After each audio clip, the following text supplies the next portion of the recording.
Electronic payments have taken over the lion's share of transactions across Australia, although around 15% of transactions are still in cash, and they still remain a critical choice for people. But the dirty secret is that those electronic payment channels are costing people dear via undisclosed or only partially disclosed fees. Once again, the financial sector players are profiting from the payment revolution at our expense. But now the RBA has released a consultation paper as part of its review of merchant card payment costs and surcharging. This follows an extensive public consultation process since the release of an issues paper in October 2024.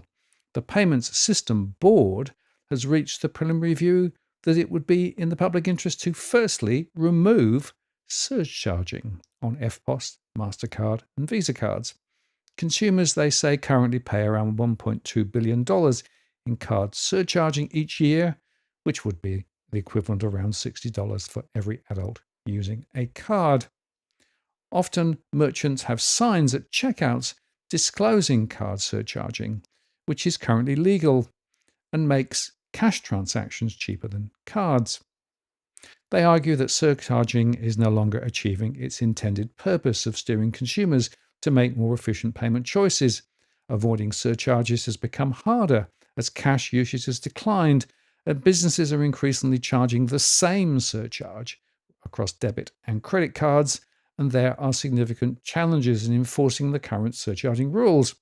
Removing surcharging would make card payments simpler, more transparent, and help to increase competition in the card payment system, they say. Our goal is a more competitive, efficient, and safe payment system for everyone, the RBA Governor Michelle Bullock said.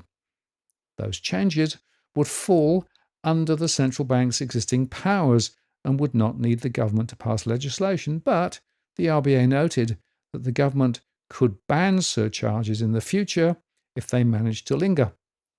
The declining use of cash and the rise of electronic payments means that more Australians are getting slugged by surcharges even when they use their own money, Treasurer Jim Chalmers said. The Treasurer described the review as an important step to reducing costs while managing the impact for businesses and the economy, and he said the government would consider the RBA's recommendations along with broader industry feedback.